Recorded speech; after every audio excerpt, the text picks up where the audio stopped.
Here, I'm going to quickly go through the process of setting up a USB microphone and recording directly into our software. I could either choose to use Wavelab, which is my preferred choice, admittedly, or if you want to take a more simplistic approach, and all I mean by that is you don't have to make that many decisions about the audio file that you are going to create. Well, because of this, I'm going to use Adobe's Audition.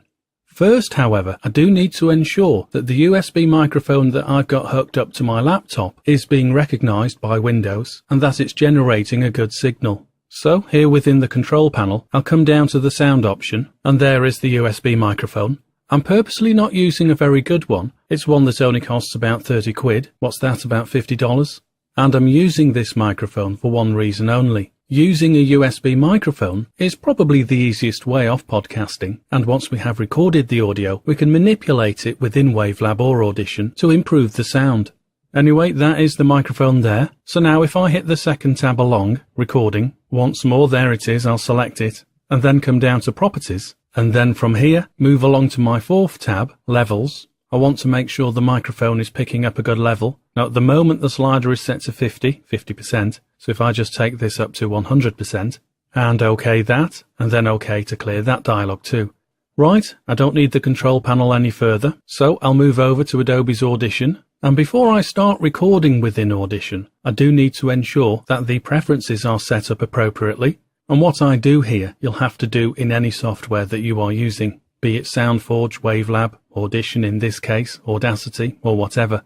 So I'll come up to Edit and down to my Preferences, and then fly out and down here to Audio Hardware. Now in this case Audition has automatically recognized the microphone as my default input, but if not, just click on this drop reveal and choose appropriately. I'll leave everything else as it is. I'm not too concerned about the driver, simply because I'm not going to be monitoring what I'm recording in real time, so it doesn't really matter if I've got poor latency. It's not as if the podcast is being recorded in synchronization with other tracks. So I'll hit OK, and then now, as we saw previously, by clicking on the record button opens up our new audio file dialog, and we just need to set this up. Now I'm going to give it a name, Parallel Circles 1. This recording is going to be a reading of the beginning of a novel. For our purposes, we need to ensure the sample rate is at the minimum of 44.1 for those reasons spoken about previously. Now I am using a mono microphone rather than a stereo or a pair of mono microphones, so I'll leave that set to mono, but for my bit depth, I do want to utilize the widest dynamic range, so I'll set this to 32-bit float, and then simply OK it. Simple enough, and we can see it begin recording. I'm just clicking my fingers in the background just to ensure I've got a decent level. OK, good enough. Now because that was just a test, I can delete it, so I'll come up here and hit close. Audition asks me if I want to save this, well I don't, so I'll hit no.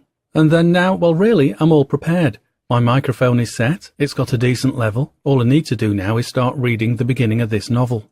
Now, I'm purposely recording this in my conservatory rather than in the studio, simply because in the background I can hear, in fact I can see him as well, there's somebody cutting down a tree, probably about 100 yards away from my conservatory, and he is, understandably, making a fair bit of noise. Well, for our purposes, I want to record this with as much ambient noise and background irritations as I possibly can, solely because I want to go through the process of cleaning up the resulting audio within Wavelab or Audition, whichever, so that you can see and hear some good working methods of cleaning up your audio.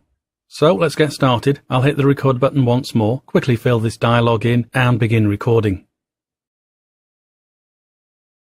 It hadn't snowed in December for decades.